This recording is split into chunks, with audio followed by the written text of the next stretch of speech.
Today I'm allowing everyone, but from tomorrow I won't allow you to join after 10 or 15 minutes. I'm not going to wait for more than 10 minutes.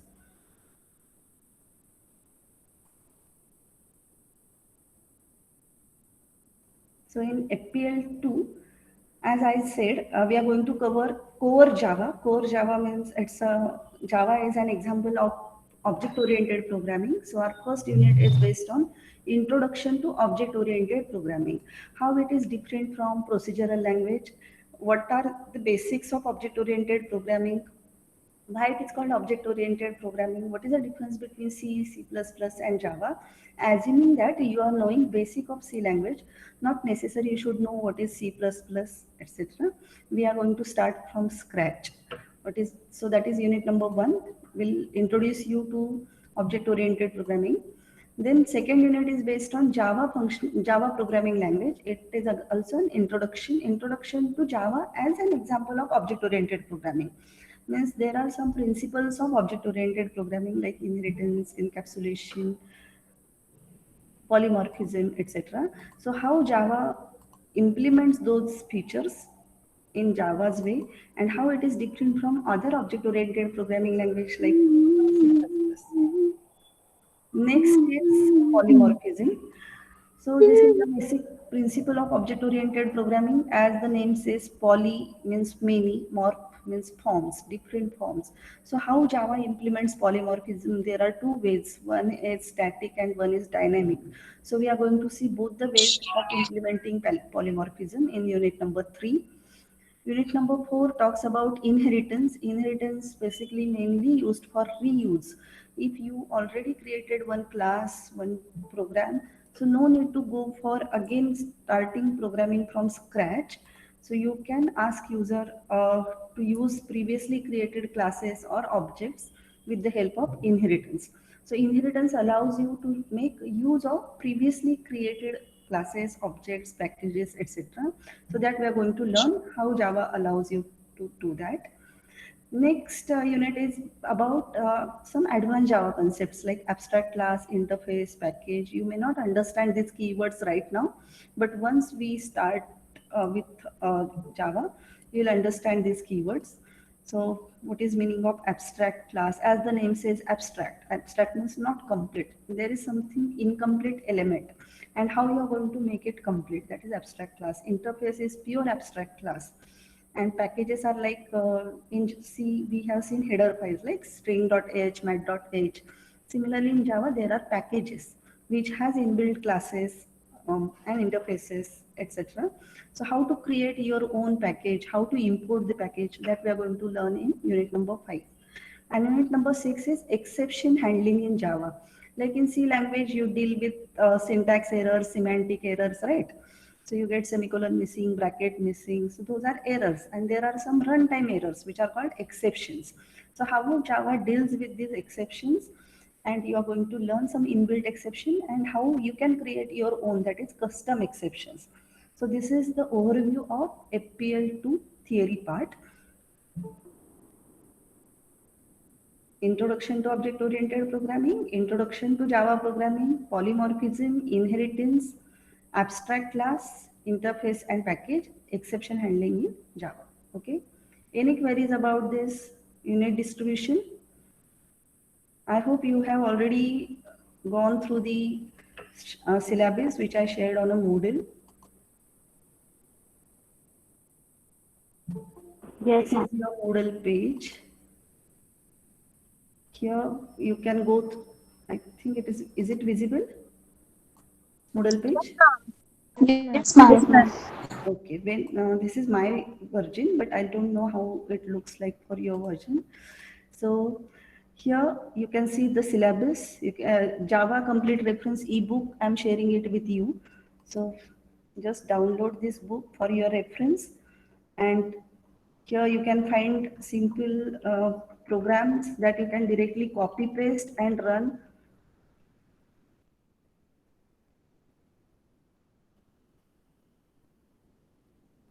You have to go through this theory part. For example, this is the code. So you just need to copy this code copy here, and I'm also sharing here with you the link of for online editor. Open it in new tab. I think you are using GDB editor only for C programming, FPL1. Just copy these contents here and run, and you'll get your first program executed, right? So this is very easy. Once you are there with this Moodle page, you can see the syllabus, then Java Complete Reference ebook, online editor is there. I will explain you what is Python Visualizer. You have to join classes with Google Meet link, which is shared here. And at the end of the class, you have to mark your attendance by yourself with this attendance tab. Ma'am Hmm? Ma'am ये Moodle page आपने कहाँ पर share किया है? Email through share किया है क्या? हाँ, ईमेल भेजा था मैंने आपकी क्लास में. सर्च करो एक बार मेरे नाम से छाया Gosavi, and you will get the manual how to enroll to the Moodle class. You have to enroll, self-enroll yourself.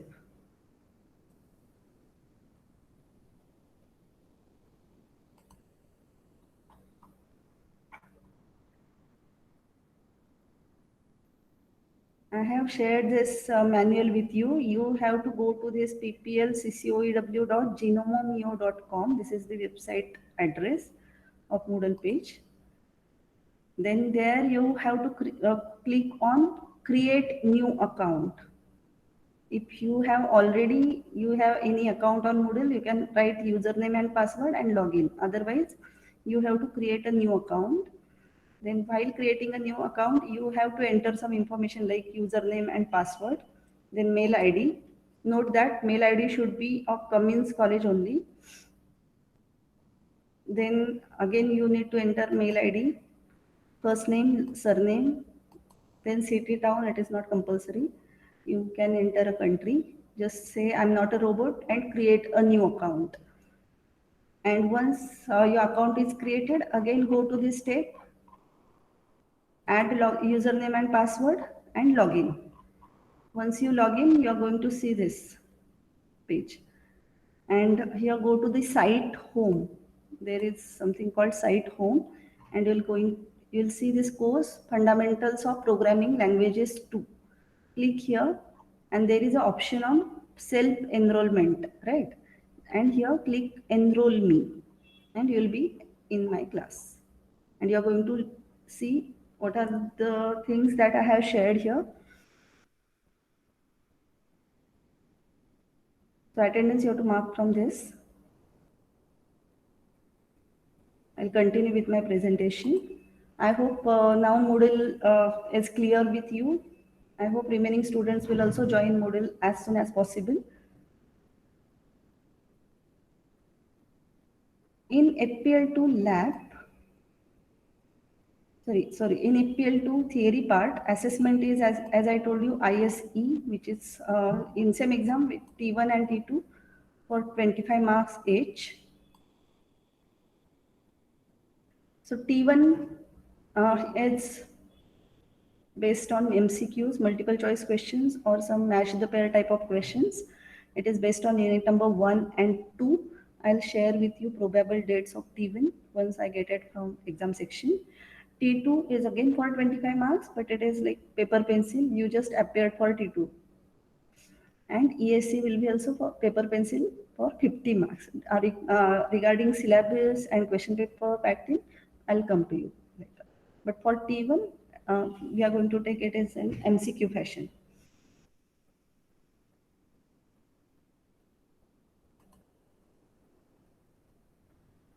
Textbook, mainly the syllabus is covered from Herbert Schild, Java Complete Reference 9th edition. Multiple copies are available in our library.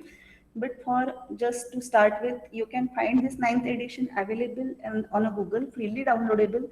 You just type Java Complete Reference 9th edition, free PDF, and you can download it, or you can refer the 5th edition that I just shared on Moodle page. For extra theory part, you can also refer Ekel book, that is Thinking in Java. It is also called Black Book. About FPL2 laboratory, this lab is divided into 3 sections: Group A, Group B, and Group C. Group A assignments in Group A are based on object-oriented programming concepts like data abstraction and encapsulation. There are 3 assignments in Group A that you have to perform. Then in Group B, there are the assignments based on inheritance and polymorphism concepts. These are again 3 assignments.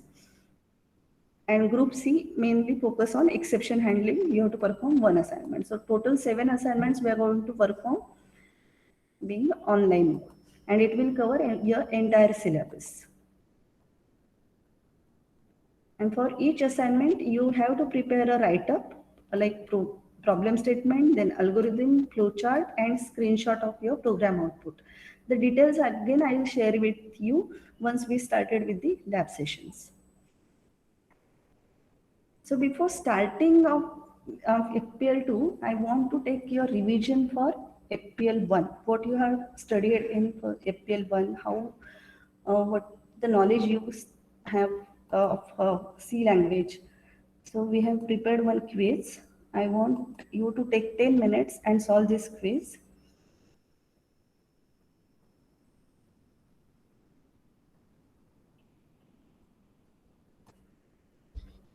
I'm sharing the link on a chat window. So time here is 1:26. At 1:26, and at 1:36 I will stop accepting the responses. So you have 10 minutes to solve this quiz.